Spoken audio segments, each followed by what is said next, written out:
Sometimes you have the luxury of planning.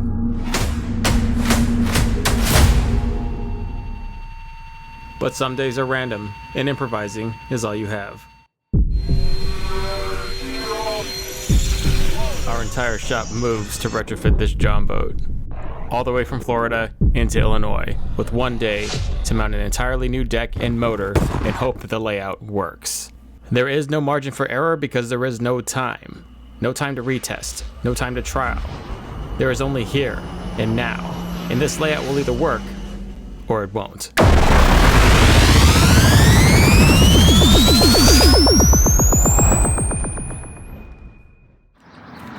So Mike, how did this trip up to Illinois all start for you? I drove up from Florida to get a new motor.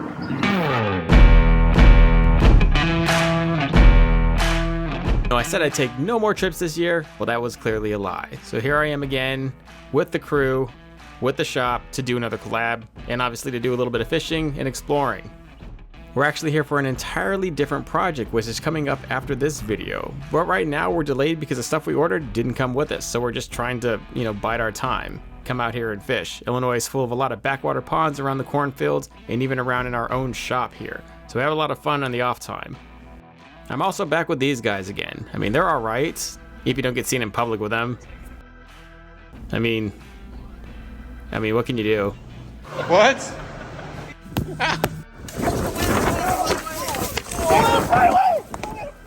We've also recently became a Suzuki dealer. We're one of the only brands that are willing to give us a shop for what we do because we are so unique and we're not the traditional shop. And we've had a pretty good success shipping them out to people and even installing them, like here we are with Mike, where he brought in his skiff to get a brand new repower.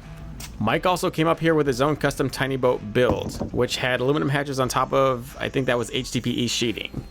So then he started looking around the shop and saw what an aluminum deck was, and we kind of talked him into that. So here we are, ripping his deck off and retrofitting it to his old hatches, which are still really nice hatches, which are going to fit much better on top of an all aluminum deck with only minor reframing, if any. At least that's what we thought. We traced the PVC platforms because they had already had the hatches in it, so we put them right over the aluminum and traced them, not taking into account that the plastic flexes and also expands and contracts differently in heat, temperature changes. So we actually had to refit and regrind, put back and forth hatches constantly until it actually all fit. And we spent a lot more time doing that than we had thought, which actually crunched the project time. We had actually anticipated to get this thing done very quickly, and then also get the motor on and have a day or two to test it and make sure it's all perfect. But this, along with the fact that the prop didn't show up for another day, started kind of cramping on what we were doing. Did I mention this was also a stick steer flats boat? That's what it's meant for. So we're gonna give it more of a salt look. We're gonna re-turf it with some camo white turf, and we're gonna give it a fresh new cockpit in both the front and the back. The boat already had good framing and a layout in it. It just had to be finished. So here we go.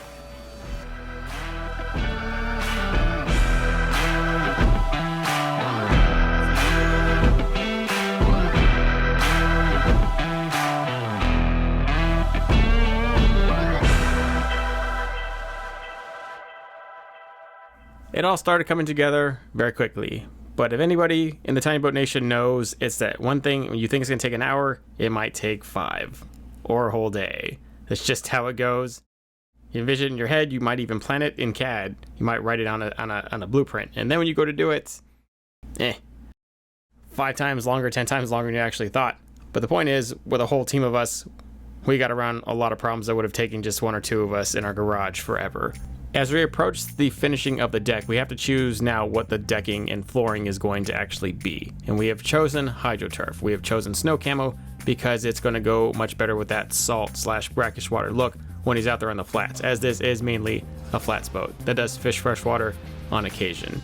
Aside from maybe not being as durable as carpet, turf seems to beat pretty much all decking in all areas. Heat dissipation, comfort, cleanliness, resistance to damage from exposure to salt water, all of it. So as long as you keep it out of the sun and garage and you're not just leaving it in a slip exposed to the weather all day, it's pretty good.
As we tie up the decking, the major reason why this boat came in was a repower. Mike could not find somebody to sell him an upgraded Suzuki motor in Florida. Florida, with the most boats per capita out of every state second to Arizona. He couldn't find one person. He had to drive all the way to Illinois to find somebody. We're glad he did because it gives us a chance to showcase what we'll do for our customers. He actually had a 25 horsepower Suzuki on it earlier, which still was fairly adequate power-wise, but it was a matter of weight distribution.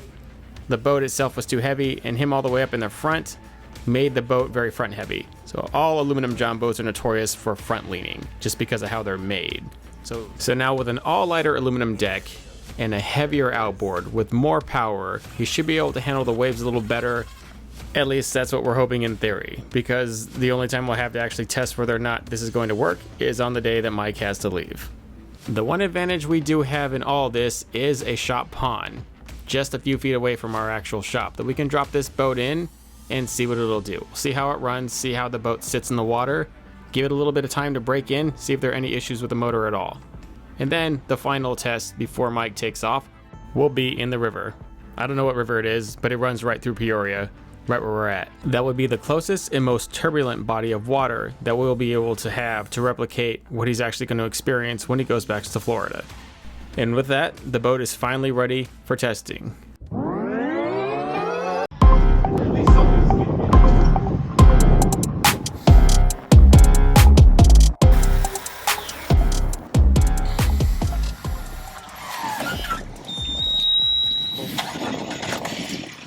It's so quiet. That was it? Was that it? That was it. It doesn't sound like nothing. Now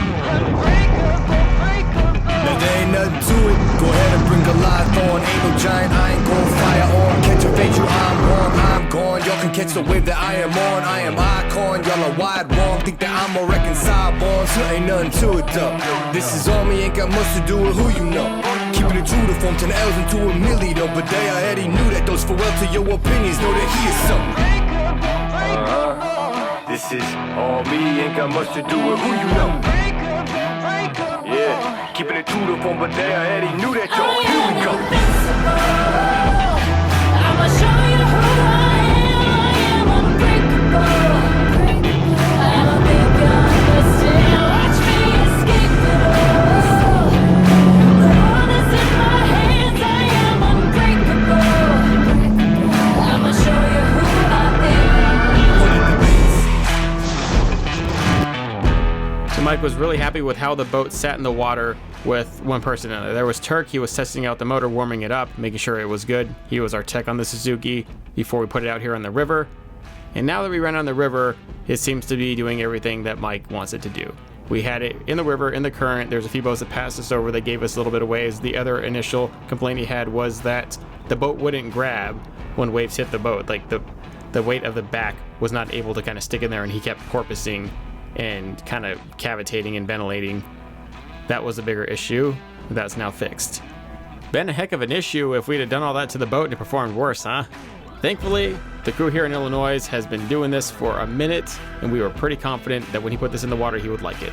14 hours, worth it? Every bit of it. Every bit. Awesome, man. Well, what was the original boat before you got us? The TBN Outdoors treatment to it. It was HDPE decking essentially, and some lids that you had made from a friend. Correct. With a 25 horse Suzuki stick steering and a 1981 Fisher Marine Netter Deluxe boat. That's awesome. That I've owned since 80. We're grateful that you came up and to see us and let the whole crew here for Build Week be able to join the party. So You did more than I anticipated. What I ended up with is, man, now I don't have to do anything to boat but play with it. awesome, man. Well, yeah, appreciate you and want you to go catch some more crappie with it. So. Appreciate it. Hope to come down to Florida and come visit.